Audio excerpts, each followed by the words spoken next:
Olá, sejam bem-vindos a mais um episódio do podcast Bússola Cast. Este projeto que tem um propósito de levar conhecimento, de inspirar as pessoas. E como é que fazemos isso? Através de pessoas que já fizeram, pessoas que estão onde você quer estar, pessoas que têm histórias, que fizeram acontecer e que fazem todos os dias. E estou com essa temporada agora sobre essa parceria público-privada, como os dois podem andar lado a lado. Episódio 53, esteve aqui comigo José Carneiro, que é empresário, presidente do Farol de Desenvolvimento da Paraíba, e George Coelho, que é o presidente da FAMUP, Associação dos Municípios. E hoje, para brilhantar aqui o nosso episódio, estou com duas mulheres, duas grandes mulheres que estiveram conosco em Maringá para conhecer o case da cidade, uma cidade jovem, mas que tornou-se, pelo 5º ano, a cidade melhor para se viver e trabalhar. As duas fazem parte do Farol de Desenvolvimento e eu queria começar perguntando: quem é Érica Marques e por que você está no Farol de Desenvolvimento da Paraíba? Vice-presidente, tem a honra aqui de entrevistar a vice-presidente do Farol. Nossa, quem é Érica Marques? Nem eu sei. É difícil essa pergunta. Mas eu digo que eu sou um entusiasta pela educação, um entusiasta pelo desenvolvimento, né? Não só da Paraíba, do Brasil. Acho que a gente tem... Quem trabalha com a educação tem a obrigação de modificar o seu entorno. Então, a gente não escapa muito disso. Em todos os segmentos, a gente tem meio que essa obrigação. Fui convidada por você, inclusive, não sei se você lembra, para compor o Farol. Foi mesmo, com muita né? honra, foi. Hoje, não hoje, mas proximamente, assumo a vice-presidência. E é uma honra gigantesca, né? Estar junto de líderes tão potentes, cada um em sua área. Então, hoje, mais do que representar a educação, acho que eu faço parte de uma grande equipe que trabalha pelo desenvolvimento da Paraíba. E a cada reunião e a cada encontro a gente aprende cada vez mais. Você é formada em pedagogia, é isso? Não, a minha primeira formação foi em psicologia. Tá. E aí toda pós-graduação, mestrado, doutorado foi na área de gestão. E tô na gestão educacional, nossa, há mais de 20 anos. Onde é? Vamos falar onde é. Ah, Uniesp, sou reitora da Uniesp. Isso. Desde 2015, né? Vou fazer agora 10 anos de Uniesp em novembro, 5 de novembro. Com muito orgulho. E tô lá nessa guerra no ensino superior, com muita honra. É o prazer dar aula lá com você. Ah, lá, e você tá lá, no nosso MBA de líderes. Eu sempre disse que quando eu crescesse queria ser professor, sabe? Porque ensinar é uma das coisas que eu acho assim mais importante para o ser humano. Conhecimento você divide e ele se multiplica, né? Porque ele jorra de uma fonte inesgotável. Cada vez que você ensina, você aprende. Se eu te der uma ideia e se eu te dou esse copo aqui, você me dá, isso aí cada um sai com um. Mas se eu ensino algo e aprendo algo, cada um agora sai com 2, né? E se você me permite, José, só fazendo um parênteses. Quando a gente fala da educação, eu acho que você, não é porque você está aqui, mas esse modelo que a gente vem desenvolvendo e você está desenvolvendo lá com os líderes, é um novo modelo de educação. É um modelo de troca, né? De quando você tem na prática aquele conhecimento e você discute e constrói novos conhecimentos. A gente não tem mais espaço daquele professor que dá palestra e que o aluno balança a cabeça. Então, isso é algo muito importante quando fala de educação. Ensina a pensar, né? Né? O que é que você vai fazer com isso? Eu vi, Érica, neste norte aí, não sei onde foi que eu li, mas dizia o seguinte, que não existe mais nenhum ser humano, dizia mais assim, capaz de ensinar. Ele precisa agora ter a capacidade de despertar no aluno a vontade de aprender. Por quê? Ninguém sabe hoje mais do que o conhecimento está disponível para você acessar. Informação tem demais. Antigamente, você tinha que consultar um professor, uma enciclopédia para achar um conhecimento. O professor era o detentor de toda informação. Você queria estudar, tinha que perguntar ao professor qual livro, tinha que pedir a cópia da apostila. E hoje você tem muita informação e você precisa selecionar e articular essa informação. Então, hoje o professor é um ser ainda, obviamente, detentor de muito conhecimento, mas um articulador. Porque Você para o palestrante, só que fala, despertar no aluno a vontade de aprender. ele tem que despertar no aluno a vontade de fazer, inclusive melhor que ele. E com várias outras saídas, né? Porque antigamente você dizia assim, Iane não é dessa época, mas nós. Que isso, não, você é da minha, não desfaço, eu sou não. do Uber pra cá, tá? Não é do meu tempo, tá? E aí, se a professora dissesse assim, 2 mais 3 é igual a 5, se a mãe dissesse, não, meu filho, 3 mais 2 também. Dizia, não. E os professores ensinavam assim, à risca, exatamente o que o professor dizia. E hoje em dia, não. Você pode sair de trilhões de saídas com até resultados melhores. E antes de falar com você, Iane, segura um pouquinho aí, tá? Só mais uma curiosidade, não só que convidei você lá para o Farol, mas ela chegou para mim e disse, minha mãe trabalhou contigo. Eu digo, quem é? Ai, foi, verdade. A mãe dela, grande dentista. Gosta muito de você. É Giovana Marques, é? Germana Marques, um abraço para ela aí, tá certo? Iane, você como uma entusiasta, esteve também conosco, você e seu esposo na viagem. Vou trazê-lo aqui também, tá certo? Porque, assim, para mim eu fiquei encantado com essa nossa missão a Maringá, uma missão que teve o apoio do Sebrae, uma missão que foram empresários, foram alguns políticos, né? Tivemos 4 que foram. Quem é Iane na fila do pão? Maravilhosa. Então, Iane é uma eterna aprendiz, né? Tudo que eu me disponho a fazer, eu realmente procuro aprender. Eu acredito que a gente aprende todo momento. Então, a ida, inclusive para Maringá, foi realmente assim, uma aula. E no Farol também parte dessa premissa. Eu acredito que a gente tem essa caminhada de crescimento, na busca pelo conhecimento. E participar do Farol, além de me evoluir como profissional, tendo experiências diversas, dos mais diversos tipos, que só no meio da gente a gente não consegue ter, né? Também traz esse sentimento de acreditar que a gente pode mais.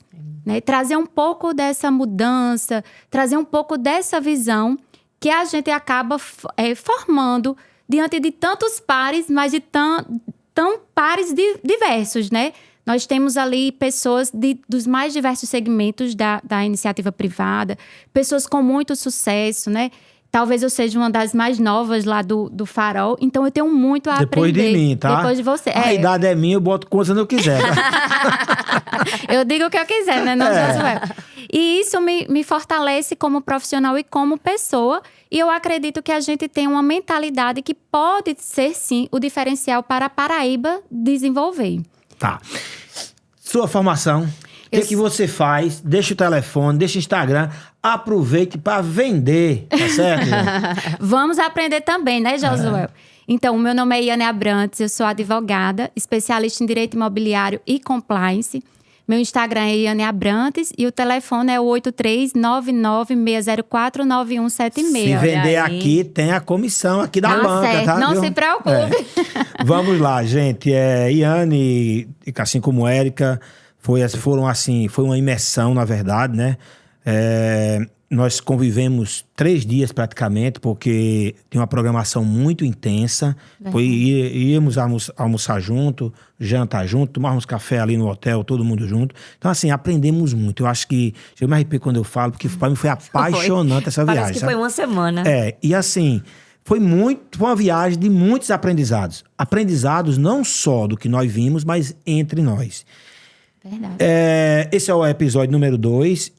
Poliana vinha hoje também, mas ela teve um compromisso com o governador de última hora. Poliana é secretária de Estado. Tivemos também o presidente da FAMUP, como eu já falei. Tivemos o prefeito Chico Nazari, lá de... Nazário, né? Nazário. De Caporã. De Caporã. E o Omar, que é administrativo das cooperativas, não é isso? Isso.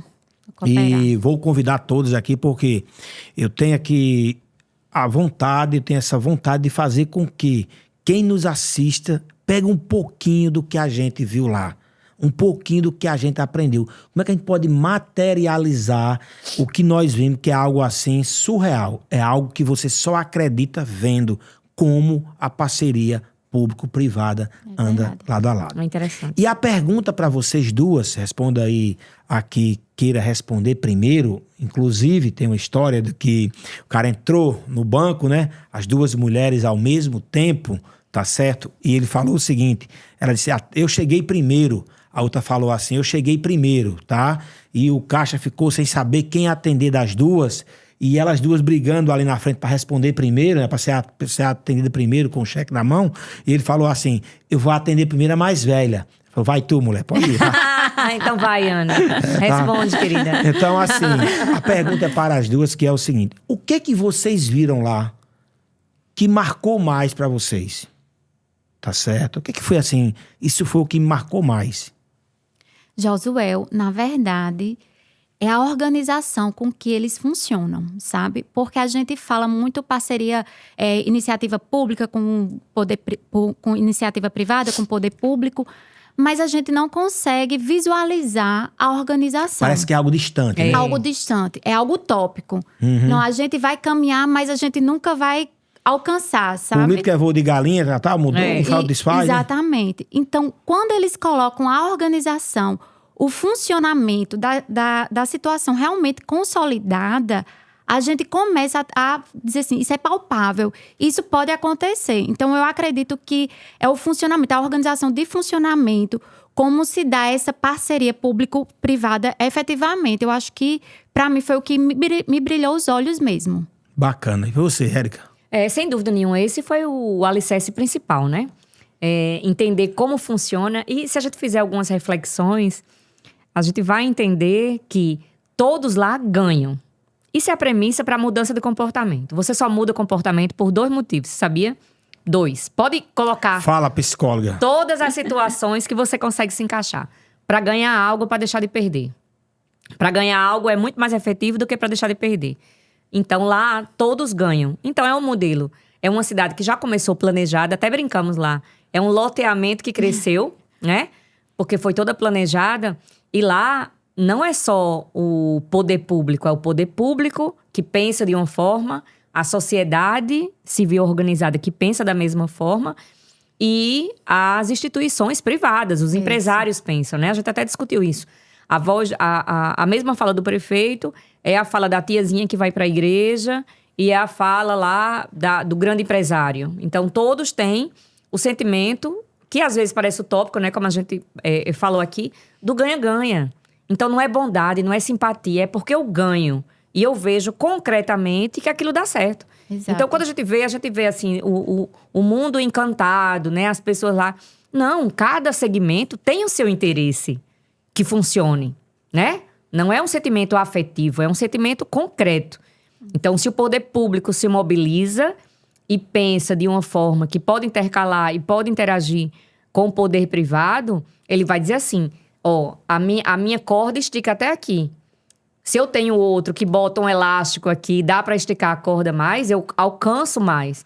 E os empresários, obviamente, a iniciativa privada, da mesma forma. A minha corda estica até aqui, se eu emendar aí com a tua, a gente consegue mais. Então, assim, exemplos concretos que nós vimos lá, de empresas que tinham uma deficiência de atendimento ou não cresciam por conta de um retorno, de uma melhoria no próprio entorno. E os empresários foram... É porque os empresários são bons e prósperos com a cidade? Não, é porque concretamente, você diz assim, se a gente não se juntar, a empresa quebra. Se juntar... O valor é esse, a gente consegue rachar e ter uma prosperidade na nossa empresa. Então, essa canalização de propósito e de objetivo é muito importante, né? Então, eu até me peguei pensando nisso, quando a gente fala, é muito cultura. Cultura, não. É a gente chegar ao modelo objetivo em que as pessoas entendam que ganham com aquilo. Porque pela cultura, pelo sentimento, você não vai conseguir. Porque isso é muito subjetivo. Tá. Né? Uma pelo ganho, com a outra... Que você muda? Pra deixar de perder. Deixar de perder. Então é pela dor ou pelo amor, né? Pela dor, pelo amor, literalmente. E é também assim, é como se fosse uma contemplação dos interesses de todos, né? Então, todos observam que aquela melhoria, tudo bem, não vai me beneficiar agora diretamente, mas vai ter um retorno indireto que eles vestem realmente. Não, então vamos fazer aqui esse projeto, certeza, né? Ontem, eu estive em Natal ontem, sabe? E conversei com alguns natalenses. e eles passaram um sentimento de que estão indignados, abre aspas, revoltados. Natal perdeu população, tá certo? Assim como o Recife também perdeu população. Agora, eu tive uma mentoria, porque eu sou mentor e eu gosto de... Eu tenho mentores também, tá? Então, eu tenho... Minha mentoria eu recebo de 5 horas da manhã, sabe? Só pra constar. E é uma mentoria na área de clínicas odontológicas, né? E ela é de Recife, tá certo? E ela falando com João Pessoa, eu quero ir pra aí, conhecer a clínica, que eu quero passar o final de semana. Então, nós estamos vivendo um momento, digamos assim, de apaixonados pela Paraíba, tá? Porque, assim, esse boom que a gente vê, e é muito bom ver com quem a gente fala, falando bem da Paraíba. Coisa que no passado bem próximo era o contrário. Paraíba era o patinho Era feio. Era a ponte entre Recife e Natal. Isso, Tinha tá? nada aqui. E esse sentimento que nós estamos hoje, que não é tão antigo, para alguns, para mim sempre foi, tá? A gente vê lá, institucionalizado, eu chamar assim, impregnado na fala de cada um. É orgulho, sim. Eu peguei um Uber, até gravei a conversa com ele para mostrar para vocês, e acabei não mostrando depois na viagem, sabe? Ele falando da terra, por que que é assim. Nós almoçamos com o prefeito e ele falou, a cidade não é minha. Eu gosto de fazer alguma coisa que eu dê continuidade. Então, existe aquela preocupação em ter um projeto de continuidade. O que vocês acham que essa experiência pode ajudar a Paraíba, e não é só a Paraíba, não é só João Pessoa, qualquer município da Paraíba e do Brasil, afinal, nós não temos barreira. O cara ligou da Alemanha, viu? Um amigo meu que tá, José, parabéns pelo estúdio que você montou. Tá certo? É seu. Eu digo, claro, paguei pro rapaz, é meu. Não, aqui, gente, é a Prisma aqui, ó. Quem quiser, eu recomendo direto. E, assim, eu sou fãzão mesmo de valorizar o que é bom. Pegar aqui o exemplo aqui da Prisma, meu amigo Cássio ali, acho que eu já contei isso aqui.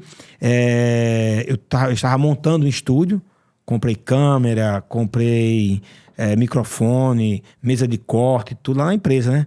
E aí o cara disse, pai, vamos conversar ali com o Cássio, que ele dá umas dicas. Eu digo, rapaz, montando um estúdio, o cara vai me dar dica. Cheguei aqui, ele, olha, a câmera é essa, compra assim, faz isso, faz aquilo, elogiei, tá maravilhoso aqui. tal. Aí eu digo, rapaz, eu vou ficar aqui. Quanto é que tu me cobra? E eu vou montar pra quê? Não, maravilhoso, aqui tá lindo. Pra quê? Primeiro, a iniciativa dele de ter uma visão, que eu digo, que essa é a visão estadista, que eu não quero somente que a minha universidade, chama universidade ou faculdade? Centro universitário. Centro universitário, né? Que o meu centro universitário cresça. A educação tem que crescer. Lógico. Tá certo? Então, essa visão que ele teve aqui no podcast, na sua estrutura, na sua empresa, tá certo? Não só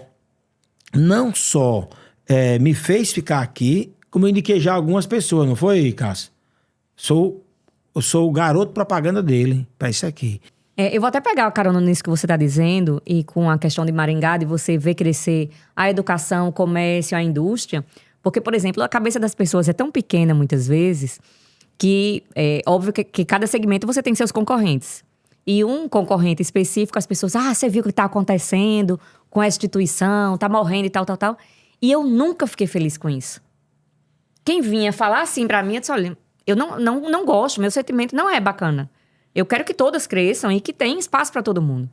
Então, quando eu vejo uma empresa local acontecer algo, eu não fico feliz, mesmo que seja minha concorrente direta. Entende? Mas as pessoas chegavam para mim como se fosse uma boa nova. Eu não quero crescer porque alguém caiu. Eu quero crescer e crescer até junto assim, e você não tem condições de crescer sozinho. Né? Então, aqui, eu acredito que um dos fatores, né, de Maringá, que tem essa divergência aqui, é justamente isso. Aqui as pessoas enxergam, não, é só a minha fatia do bolo, é só meu, é só meu, é só meu. Aí ninguém cresce. Ninguém cresce. Né? E porque quando o segmento do mercado, ele tá fragilizado, ele não prejudica só uma empresa. Ele prejudica todas as que fazem parte, né? Isso aí Então, compreender que ali é um ecossistema, que tem lugar para todos, que você tem que trazer o seu diferencial, que é isso que vai lhe colocar, né, assim, em destaque, é o que faz as coisas acontecerem. Isso é o que precisa aqui, principalmente, ter, o que eu falo de cultura, é ter esse pensamento. ter pensamento de ecossistema. Sem dúvida. Eu sempre pensei assim, tá? Vou dar pra você 2 exemplos. Um é... Meu concorrente tava com dificuldade no sistema.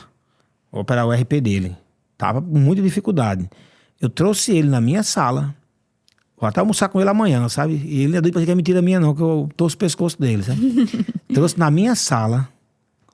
Abri o meu sistema, está aqui, esse aqui assim. Liguei pro fornecedor, que é meu compadre, padrinho da minha filha. Você pode vender pra ele. Se eu dissesse não vendia. Entendeu? Então, assim... E a gente troca ideias, um ajuda... muito E somos engraçado. concorrentes. Eu lembrei de uma história bem inusitada que aconteceu. Porque tem uma instituição em Campina e a pessoa diz assim, Érica, eu quero que você vá pra lá, que você vá pra lá. E eu, obviamente, não vou sair do Uniesp. O Uniesp tá entranhado, né, em mim. E aí eu disse, não. Mas eu vou arranjar uma pessoa pra você. E consegui uma pessoa pra ir pra lá. E aí, não deu certo, passou porque foi viajar, hoje mora fora.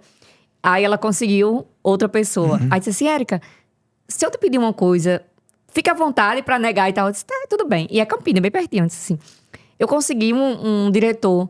Ele pode ir aí pra João Pessoa passar 5 dias colado em você. Você, Aí eu disse, 5 dias não. Mas 2 dias eu posso conversar com ele. Ele não vai ficar olhando tudo que eu faço. Mas manda e tal. E assim... Né? E depois eu disse, que doidice, assim. Mas deu muito certo. É por isso que cresce como Por isso cresce que lá o cresce. centro universitário. O próximo pedido agora, você assistiu a Substância? Não assisti ainda. Então tá certo, se você virar um dia pra Campinas e pra cá, tá? Nas áreas que vocês atuam, o que vocês viram lá de diferente em Maringá? Nas áreas da sua educação, eu não lembro se falaram dados sobre educação. Não, Então, falaram de muitas experiências também da educação, tanto positivo quanto negativamente, né? A gente viu muitos exemplos positivos. Mas, por exemplo, quando eu conversei com a ex-reitora da Universidade Federal de lá, e ela disse que muitos projetos tinham dificuldades de serem executados antes mesmo de ser avaliados por questões políticas. Isso eu lembro que ficou bem verde, assim, na minha cabeça. Mas eu vi em todos esse sentimento, porque quando a gente fala de educação, a gente meio que segmenta, né? Ensino fundamental, médio, superior. E educação é transversal em tudo que a gente faz. Em uma empresa, né? Um centro de compliance, treinamento, tudo é educação. Você educa para, né? Você tá... Então lá, a gente vê isso muito permeado, né? As pessoas entendendo o seu papel naquele ecossistema, né? Qual é a sua função? O que é que você faz? Como é que você pode colaborar? E eu percebi a educação muito entranhada lá em todo o processo. Eles têm lá um observatório onde eles acompanham, inclusive, Iane, eles fiscalizam, na verdade, né? Maravilhoso, ok. É assim, uma coisa que muito, muito rica, digamos assim, para você exercer o seu papel como cidadania, tá? De putz, legal. Sim, por sinal, o negócio do avião que você falou no aeroporto, viu? O comandante botou uma mulher pra fora essa semana, você viu não? Não, vi não. Ele até lhe mandava, viu? O que foi? Porque ela não podia encaixar a bolsa. Pra quem tá assistindo, ela tava no aeroporto e eu disse que A gente não era obrigatório. Era soberano, né? Ela disse, deu a aula lá, disse, sim. quando tá voando, né?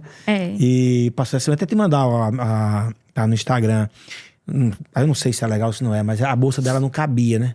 Aí eu sei que ele chamou a polícia pra tirar ela dentro do avião. Foi uma baixaria, mas deixa pra lá. Não, nossa, Brasil.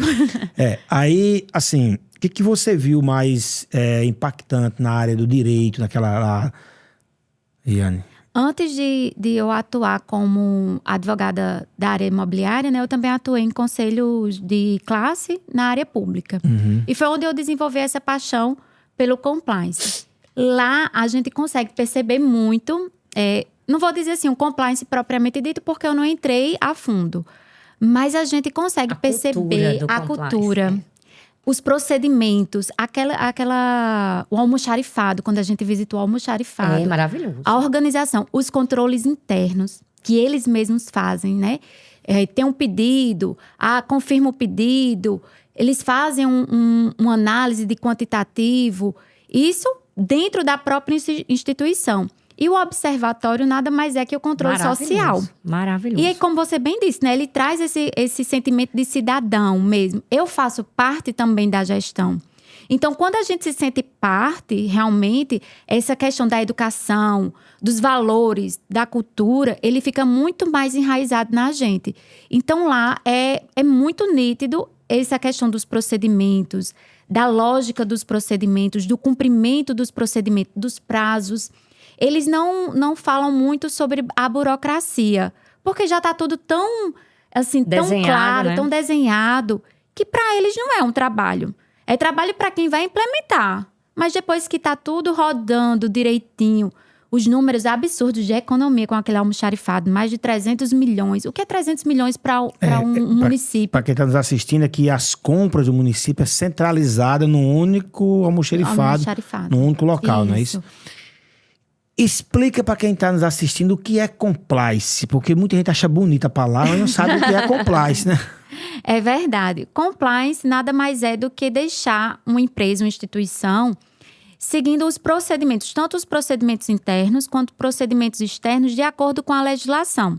Então, é meio que organizar interna e externamente a instituição.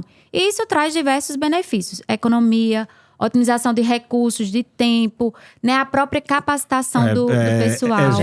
Evita o passivo jurídico. Evita passivo jurídico. Muito. Sai da subjetividade, né? Trabalha com essa questão dos valores, né? Que a instituição realmente quer, né? Prioriza. São muitos benefícios. Realmente trazem muitos benefícios.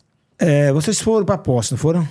Fomos, né? Inclusive, a Érica foi contratada para gravar e tudo na bolsa meu em Iaça. Você não me explicou. Você dá um equipamento ultra mega moderno. Eu penso que é uma bateria de celular. Vê 570 pessoas sendo empossadas em uma associação comercial. Isso mesmo que você ouviu. 570 pessoas. Ainda bem que foi em bloco, né? Não foi um a um, né? Cada um foi falar seu plano de governo. Qual foi o sentimento de vocês ali? O sentimento, acho que vai muito naquilo que a gente falou no início, de você engajar uma rede organizada de interesses. Porque ninguém tá ali pela cor dos olhos de ninguém. Repete aí, uma rede... Esqueci agora. Organizada de interesses. Uma rede organizada de interesses. Pessoas que têm determinados interesses e que estão dispostas, objetivos comuns, e que estão dispostas a estar ali. Isso vai desde os ganhos da minha própria empresa, os ganhos da minha área, e também, querido, lida com um ponto que é importantíssimo e que a gente consegue fazer uma teia muito potente com isso, que é a vaidade das pessoas. Não é? Você, literalmente, a palavra que se usa hoje muito, o empoderamento. Você está associado a uma rede de pessoas. Acho que com o Farol acontece muito isso, né? Você se sente, você se sente importante, fazendo parte ali, aprendendo sempre.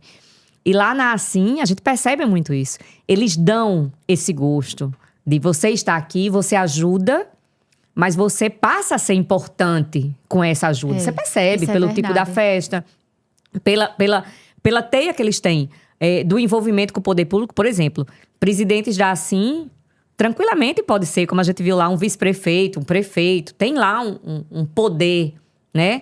Equiparado lá ao executivo, muito importante. Então, quando as pessoas entendem esse papel e tem essa motivação, tudo fica mais fácil, né? É verdade. E como eles falaram, né? Na diretoria, você não pode sequer ser filiado a um partido político. Você pode ser depois que você sai. É uma associação tão poderosa que, se puder, aí vai ser trampolim. Sem dúvida nenhuma. E ele fala o quê? Como é que um prefeito vai procurar um presidente da associação se ele sabe que ele é um concorrente dele? Então, assim, você tem que sair, se filiar a um partido para poder se candidatar. E o que é interessante é que, como você estava falando, né? Ou seja, você percebe a vontade deles de servir. Muito. Estarem ali naquela teia. Articular. Ou seja, o que eu sempre digo, e eu vi lá na minha percepção, é que as entidades são maiores do que seus líderes. Sim, perfeito. E toda vez que uma entidade não vou citar nome aqui para não fazer juízo de valor, em que alguns se tornam sócios majoritários das entidades, achando que é dele, está cheio aqui, não vou citar aqui nomes aqui. Muito. É só você olhar a história, tá certo? Vivemos um caso recente bem impactante o poder, em relação a isso. se você quer falar, fique à vontade. Do chefe de almoxarifado fazer a compra, fazer a autorização, conferir a compra e ser a pessoa que utiliza da compra, se é que você me entende, né? Você tem uma empresa, você é um empresário bem-sucedido, dá aula e sabe todo o esquema das empresas, você não pode botar a raposa fazer a fiscalização. A raposa para cuidar do galinheiro. Não posso botar, né? Então... Dizem que a ocasião faz o ladrão, não é isso? Gente... Meu pai dizia, não, filha, essa história O ladrão tá faz a ocasião. Não, meu pai dizia assim, que já é ladrão. Aproveitou a ocasião. Sem Isso dúvida é nenhuma, verdade. sem dúvida. Eu queria só complementar o que a Érica falou, trazendo outras instituições que fazem parte dessa parceria público-privada de Maringá, né? Que a gente tem a Assim, que é muito realmente ligada com a prefeitura. Tem também o CODEM, que é o Conselho de Desenvolvimento de Maringá, que além desses 500 membros da Assim, tem esses 300 membros da sociedade civil, né? E isso traz esse sentimento de engajamento mesmo. Tem o observatório, que a gente falou, o observatório social, que são feitos por cidadãos. Então, quando a gente coloca o quantitativo de pessoas que participam, a gente vê realmente que a sociedade, ela está dentro da gestão. Sim, sem dúvida. Ela não está fora. E literalmente, porque é sustentado ali pela prefeitura. É tão interessante, né? Quando as pessoas têm essa maturidade, porque eu tenho um órgão que tecnicamente me fiscaliza. Que me fiscaliza, só que entende que essa fiscalização não é uma fiscalização punitiva, né? E só de apontar os defeitos. De ganho, lógico. Exatamente. É essa simbiose que existe entre eles, né? Olha, a gente tá aqui, mas a gente tá aqui para lhe ajudar. E apontar o caminho que também a sociedade quer. E aí, entra naquilo que a gente falou no início. Como é que a gente vai dar uma longevidade a projetos se é projeto de prefeito? Tem que ser de Estado. Tem que ser de Estado. E com essa ajuda dessa sociedade civil organizada e empoderada, aí consegue se dar longevidade. Uma frase que eu achei muito legal do prefeito, né, Silvio Barros, ele falava que diante dessas mudanças climáticas, a cidade hoje não estava preparada, mas eles já estavam estudando para como lidar com as mudanças climáticas daqui a 20... previsibilidade de 2 meses, sei lá. Isso, exatamente. Então, eles não estão preocupados com hoje. Eles estão preocupados daqui a 20, 30 anos, e né? ele não vai estar no poder, né? Se eu pudesse fazer um desenho, eu diria que tá aqui assim, eles são todos de mão dadas, olhando para o futuro. Talvez um futuro de alguns que nem estejam lá, mas estão preocupados com as futuras gerações. Eu sempre usei o exemplo da cidade chamada Lucas do Rio Verde. Eu não conheço Lucas do Rio Verde, naqueles bolsões da soja, sabe? E tem um amigo que mora em São Paulo, que ele faz o marketing do Palmeiras, mas ele é corintiano, sabe? Eles nem sabem disso. E quando o Luverdense, que é o time local, a história que ele contou pra mim, se for mentira, bota na conta dele, tá? Bota na conta dele. E ele dizia o seguinte, que... Assim, aí o Luverdense, que é o time de lá, subiu para a Série B. E para receber as verbas de marketing que os clubes recebem, tinha que profissionalizar o marketing. Aí ele foi contratado, foi uma consultoria. Então os caras, aqueles fazendeiros que passam no Globo Rural, sabe? Daquela região ali, sabe? Eles iam lá, pegavam ele de jatinho, levava, fazia lá a consultoria, depois vinha devolver de jatinho, né? Então é um lugar bem... E José, a cidade funciona, cara. A cidade é limpa, a cidade é organizada. Eu não vejo mendigo na rua. Eu não vejo policiais ostensivamente.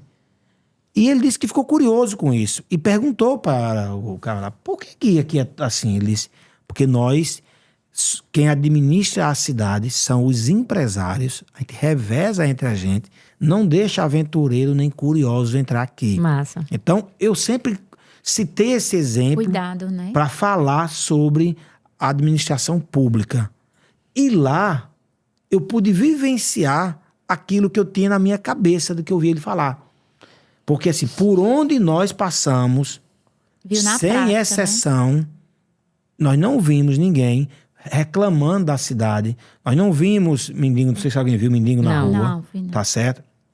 E isso, como eu falei, do cara do Uber ao prefeito, aos secretários, e o que falava o prefeito era o mesmo Mesma coisa. discurso alinhado, verdade. tá? Então, Iane, você que está aí mais fortemente no ramo imobiliário, nós vamos passar por uma grande transformação aqui na Paraíba. Tá só começando isso aí.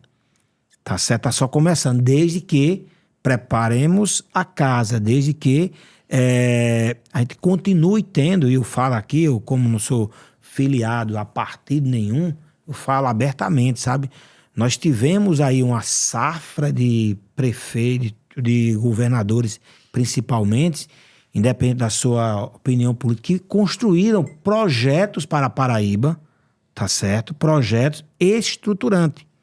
Se você pegar o governo Buriti, se você pegar o governo Maranhão, o governo Ricardo, Sim, o atual governador, Sim, é verdade. eles têm uma preocupação com obras para o futuro. Então, assim, a nossa malha viária, a nossa energia, mas agora nós vamos ter, digamos assim, cada vez mais essa enxurrada de gente morando aqui. E a cidade vai crescer numa velocidade ainda muito maior. Eu moro ali de frente, o nome eu amo João Pessoa, onde Érica vai correr lá no domingo de manhã. Na linha de chegada e na linha de chegada. E assim, gente, o que aconteceu nos últimos 2 anos é festa toda. Assim, tem impressionante. gente todos os dias. Tem Você não gente todos consegue os mais dias. Não. caminhar na praia à noite, domingo à noite, sábado à noite. Você tem que Acho que caminhar dia de cedo. semana também deve ter muita consegue, gente, não né? consegue mais caminhar, tá? Então, o que você viu assim no ramo imobiliário, ou que conselho você dá aqui para os nossos gestores, as preocupações que você tem enxergado do ponto de vista técnico e legal? Principalmente legal, que é mais sua área. No caso, Josué, é muito difícil comparar Maringá com João Pessoa, porque como a Érica falou, é uma cidade que foi projetada desde o seu berço, né? Então, a gente não pode comparar uma cidade com um crescimento ordenado com a nossa cidade, que é um crescimento Que agora tem que- orgânico, natural. Exatamente, com um crescimento desordenado, entendeu? Principalmente agora com esse boom. Né? As pessoas olham para João Pessoa, se encantam naturalmente, não é impossível não se encantar. E com isso traz também suas problemáticas, né? A gente enfrenta algumas problemáticas, nós locais que moramos aqui, nós enfrentamos todos os dias, mobilidade, tudinho. O que eu acho que falta ainda é o momento de agir, que a gente pode observar em Maringá, que assim, eles projetam, eles planejam, né? Quando eles vão observando que a cidade vai passar do entorno, como é que a gente vai organizar. Então, eles se adiantam, eles são proativos nesse sentido. Aqui não, as coisas vão acontecendo, Apagando depois o Estado chega, né? Então, eu acredito que o Estado olhar com mais cuidado para esse crescimento organizado e se antever a isso, seria já de suma importância e de uma grande ajuda, certo? E do ponto legal, não existe assim, porque as problemáticas vão acontecendo de acordo com a demanda realmente, né? A gente viu muitos casos do patinete elétrico, né? João Pessoa não é uma cidade de baladas. Então, alguns jovens até acham estranho, porque os bares da praia ficam até meia-noite. Então, eu acredito que essa ordem, ela vai posicionar João Pessoa da forma como João Pessoa tem que ser vivida. Porque se a gente permitir, né, a gente como cidade, comunidade, permitir que venham essas festas que fiquem até altas horas, eu acredito que vai desorganizar esse nosso crescimento. Então, eu acho que nesse caminho, João Pessoa está crescendo de uma forma de se posicionar. Não, aqui nós somos de família, nós prezamos pela qualidade de vida. E eu acredito que realmente o maior desafio é se antever a esse crescimento tão grande em pouco tempo. Na educação, qual o dever de casa que a cidade precisa fazer, Érica? Como eu te falei, eu gosto muito quando a gente fala de desenvolvimento de cidades, falar de educação plural, né? Da educação das pessoas. E eu acho que casa muito com esse pensamento de Maringá. Eu estava até lembrando, fazendo comparativo com as empresas, logo quando eu voltei, eu tive alguns insights que eu apliquei na empresa que eu sou gestora, no Uniesp, por exemplo. Na minha reunião de líderes, a gente discutiu muito isso. Por quê? Porque muitas vezes nas empresas, cada setor cuida do seu processo. E nós, pelo menos, acho que a maioria das empresas tem muitos processos intersetoriais. Ou seja, um processo que começa em um setor, termina em outro. Um processo que passa por esse setor e volta para onde começou. Então, isso aí são variações infinitas. E a gente discutiu muito isso, que eu acho que a gente pode fazer uma analogia. Você tem vários atores, vamos dizer, em uma empresa. Você tem a alta liderança, você tem os colaboradores e você tem um cliente, né? Então, a gente pode fazer uma analogia ao poder público, privado e sociedade civil organizada, no sentido de que todos têm o mesmo objetivo, mas se cada um tiver seu processo isoladamente e esse processo não perpassar, não tiver a teia que costura, não vai sair. Eu digo assim, o aluno é um só. Então, ele não quer saber se o erro foi da secretaria-geral, se foi do coordenador, se foi do professor. Ele quer ser bem atendido. Da mesma forma, quando a gente vai num restaurante, a gente quer ser bem atendido, quer ter uma boa comida. A gente não quer saber quem errou, quem acertou. É verdade. Então, nas empresas, esse pensamento é muito importante. Que todos tenham o mesmo objetivo. Todos os problemas têm a ver com todos os colaboradores de formas diferentes, em níveis diferentes. Mas os ganhos, as conquistas e os problemas devem ser compartilhados para que cada um, dentro da sua seara, diga assim, onde é que eu posso ajudar? Eu acho que Maringá traz muito É verdade. essa lição, né? Então, eu observo muito nas empresas, quando eu sou atendido, e vejo o que tem de bom para copiar. E eu brinco que você não tem a capacidade de criar.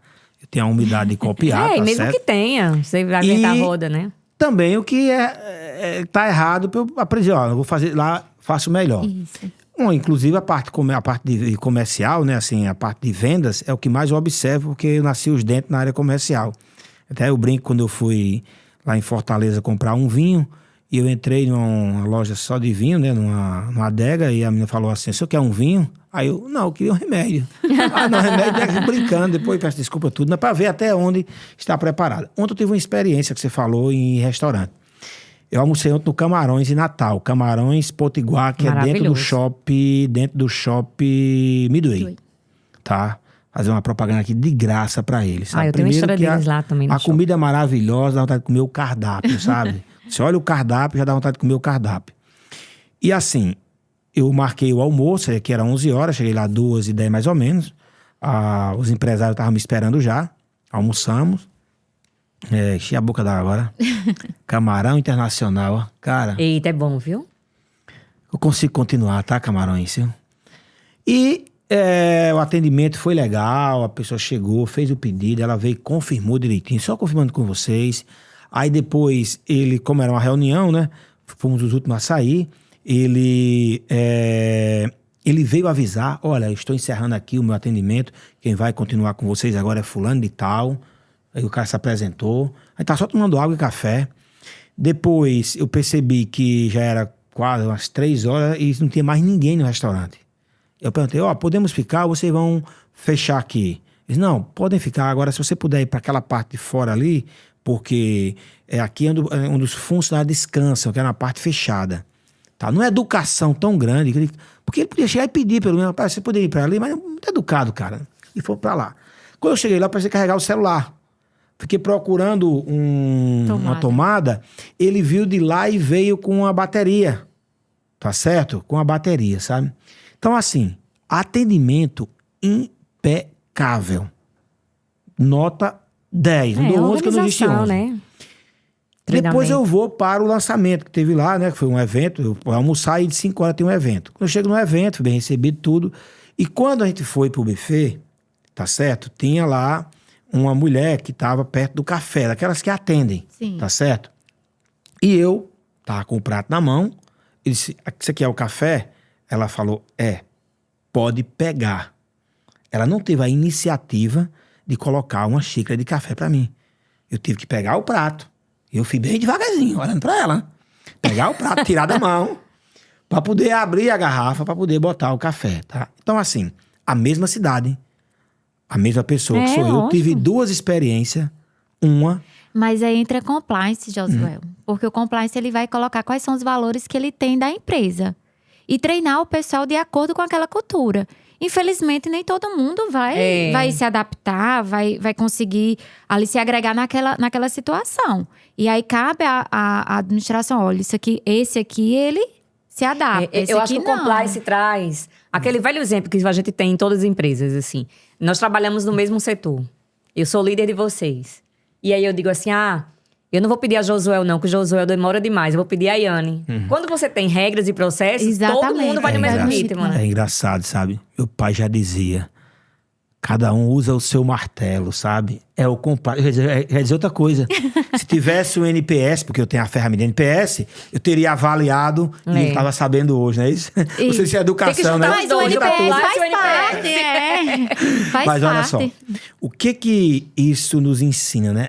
A corrente se rompe no elo mais fraco. Então, essa educação geral que você falou aí do complexo, que você falou Sim. também, eu acho que esse é um ponto que a cidade deve olhar. Isso. Que o farol pode servir como essa argamassa aí para unir esses dois setores, tá? Eu tive uma experiência, fui lá naquele, eu acho que é o fulano, eu acho, ali no Bessa, sabe? E o estacionamento de frente, tá certo? O cara que nos atendeu no estacionamento, tá? Cobra 10 a 15 reais, tava lotado, casa cheia. Aham. Cara, Oferta e demanda.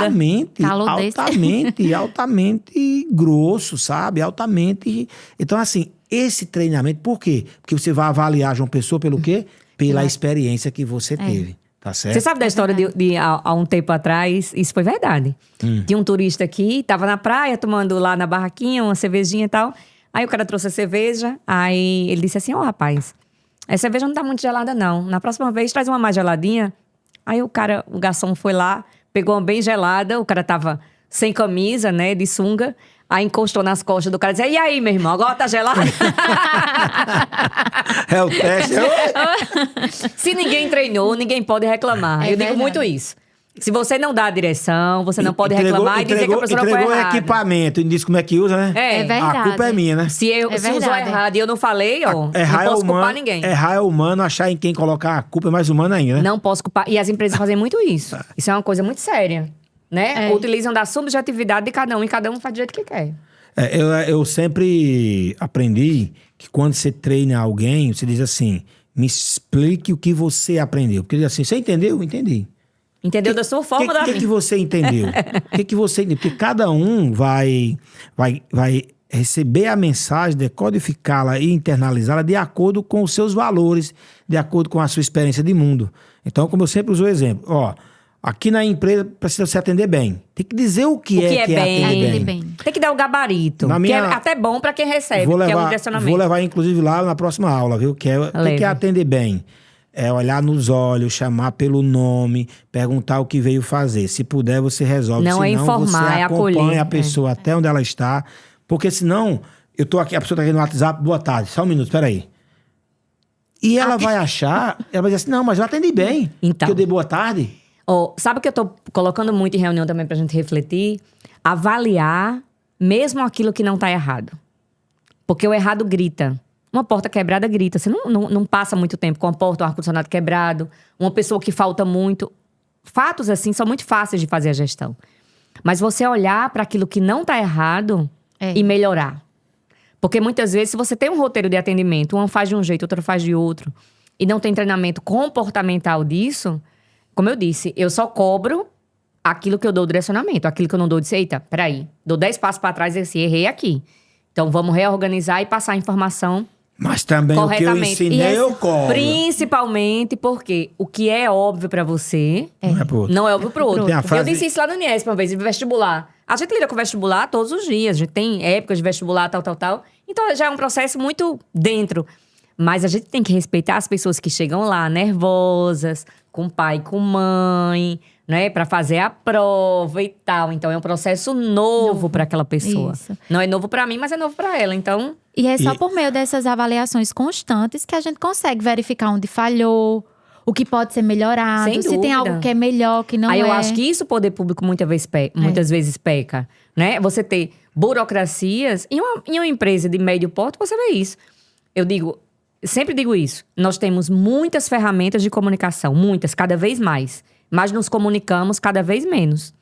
Então, as pessoas que estão em salas vizinhas, que têm um telefone na mão, passam um e-mail para dizer que amanhã vai ter uma reunião. Aí eu mando hoje, aí você só vê amanhã de tarde, aí me responde que não pode, aí eu só vejo no outro dia de tarde.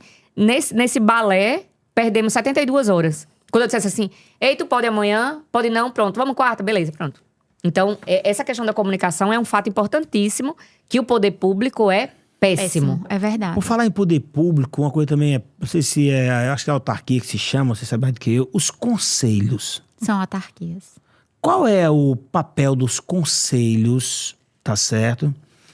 E o que eles podem, de repente, melhorar a sua participação nesse processo todo? Uma coisa que eu não perguntei lá. Porque, assim, os conselhos com os quais eu tenho interação deixam muito a desejar. Não vou citar aqui A ou B, mas, assim, não vou aqui trazer exemplo, não vou trazer. Mas, assim, a minha experiência com os conselhos não tem sido boa.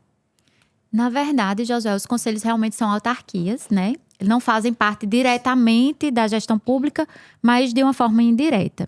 E a função única e principal e única do conselho... deveria ser, né? Que deveria ser, isso que eu ia perguntar. a fiscalização realmente do exercício da profissão.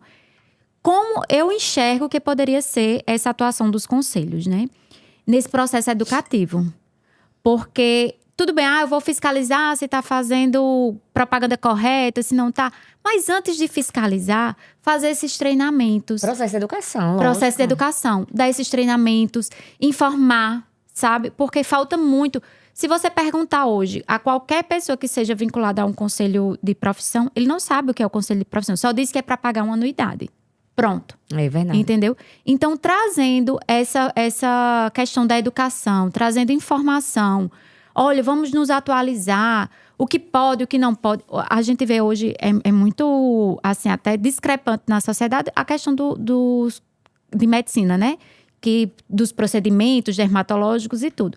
Mas se o conselho, ele tivesse esse papel de educação, não só com os profissionais médicos, mas com a população como um todo. Quem é capaz de fazer esse procedimento? Quem é capacitado para fazer esse tipo de procedimento? É o profissional tal. Profissionais tais e tais e tais. Então, isso traria muito mais clareza, muito mais informação, muito mais conhecimento para a população e se evitaria muitos processos, de muitos acidentes. Isso, Entendeu? é bom gravar assim, porque já chega às 6 horas, não é isso? É a badalada do 6 horas, sino. o cara começou a bater o sino. Nós estamos finalizando, vamos finalizar com barulho e tudo, tá? Assim, não existe uma sobreposição. Ou seria algo para... Porque assim, se eu faço algo que eu estou errado, eu tenho uma legislação aqui que vai me pegar, tá? Isso. E para que o conselho? Não, É pra o antecipar? conselho ele faz a vai legislação. orientar. Ele faz... Ele ajuda, os né? limites. Na verdade, quem legisla é o Poder Legislativo, né? O conselho, ele vai fiscalizar se aquela legislação ela está sendo cumprida. Entendeu? Tá. Por exemplo, da OAB. A OAB tem um estatuto dela, dos advogados, então a gente se submete a esse estatuto. E a OAB vai também fiscalizar, a OAB é diferente, a sui generis é mais diferente, mas em linhas gerais. Então vai fiscalizar se a minha atuação como profissional está adequada ao estatuto. Eu tenho um cliente que não gostou do meu atendimento. Aí ele vai, denuncia na OAB, certo? E a OAB vai investigar se realmente eu agi fora do estatuto. Isso serve para as outras profissões. Isso traz uma certa regulamentação no mercado daquela profissão. Traz mais segurança para as pessoas. Corretor de imóveis, que é o meu universo. Eu vou comprar um imóvel, quem me apresentou o imóvel foi Érica. Aí eu disse, eu vou ver se Érica tem cresce. Não, Érica não tem. Então, Érica não poderia estar intermediando aquela situação. Vou lá e faço uma denúncia. Então, o conselho, ele protege a sociedade. Ele protege a atuação dos profissionais. Tá claro. Obrigado, gente. Obrigada a você. Conversa boa, passa rápido, tá certo? Essa missão nossa, Maringá, para mim foi um divisor de águas. Eu nunca vou esquecer, porque assim... Enriquecedor. Né? Eu tenho uma coisa comigo e esse podcast aqui, ele existe para isso. A gente mistura TV com rádio, com bate-papo, com tudo, tá certo? Com zoada que acontece aqui, tá? Queria agradecer a vocês. Queria que, sim, uma frase final de vocês, se é que o barulho vai deixar, tá certo? Já se despedindo já. O que pra você, assim, o que você diria, o que você vai dizer? Quando você fala para alguém sobre essa missão, que mensagem você passa aí para o cidadão, para aquele que pensa no futuro? Como eu sempre digo, nossa vida é finita. mas o nosso legado, a nossa obra, ela é infinita. Então, com você, Yane. Comecei com Érica, vou começar agora com você agora. Eu aproveitar o que a Érica falou, né, sobre questão de informação e conhecimento, né? A informação a gente tem abertamente infinitas fontes, mas conhecimento é aquele que a gente faz com informação. Não adianta a gente ter informação. A gente precisa saber o que vai fazer com ela. Perfeito. E só o que muda a nossa história é o conhecimento. É aquilo que a gente faz com a informação. Então, nunca deixar de buscar informações, nunca deixar de aprender e sempre focar no que a gente pode fazer, no que a gente pode mudar. Muito bem. Conhecimento e sabedoria, sabe? Conhecimento é saber que tomate é uma fruta. E sabedoria é não colocá-la na salada de fruta. Érica, e você aqui que já é já é da casa, já acho que é a terceira vez, é isso? Acho que é a terceira vez. Terceira vez, tá certo? Quero agradecer aí a sua participação e qual a sua mensagem final aí para todos os paraibanos, brasileiros e cidadãos do mundo. Tem gente lá fora nos assistindo, tá?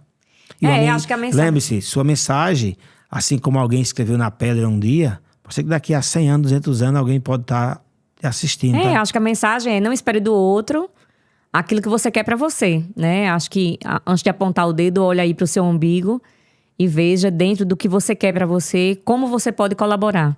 Porque se o outro do outro é você, então se a gente espera do outro, as Como pessoas... você hoje é cada coisa. O outro do Eu outro sou é filósofa. você. Caramba! Não é não? Se eu disser A o gente vai outro, pegar o não é não? caderninho Como pra é que anotar escreve isso? citações. O outro do Antigamente outro é não você. dizia. Lembrei Você da que gosta música. das idades... Eu sou a Eide, porque eu sou a Eide do seu... Você que do seu gosta... atual, né? Depois, você que gosta da história do interior, o povo não dizia antigamente, segure suas cabras que meu cabrito tá solto. É. Mas se você tem filha, a cabrita do outro é a sua filha. Ah, é? Então, não é não? O outro do Você outro é o outro você. do outro. O outro do outro é você. Então Gostei. aí faça, arregaça as mangas e deixe de reclamar. Que o povo hoje é muito chato, muito mimizento, só fica reclamando e de perna cruzada. Então, Chama na a bota. luta. Chama na bota. O outro do outro é você. Eu gostei disso aí, Não é tá? não? Gente, ficamos aqui por 1 hora. Esse papo passou muito rápido. Poderíamos ficar aqui, eu acho que mais umas 3 horas conversando. E foi um prazer ter vocês aqui mais uma vez. Efeitos especiais, tudo isso é combinado. Desculpe aí pelos efeitos especiais, São os os fogos. aplausos. É porque esse podcast é uma pancada. Os fogos ficaram para o final, tá certo? Dizer a você que o episódio anterior também falamos sobre a viagem. Esse aqui é o 2º episódio. Vou gravar mais 2 sobre a viagem de Maringá. Porque, assim, nos inspirou muito e eu espero que, através do conhecimento de cada um, através da percepção de cada um, você possa entender que o outro do outro é você. Então, faça a sua parte, porque você é finito, mas a sua obra, ela será infinita. Se você nos acompanhou até aqui, se inspirou de alguma forma, compartilha, comenta e sugere como podemos aí melhorar os próximos episódios, tá? Valeu, pessoal!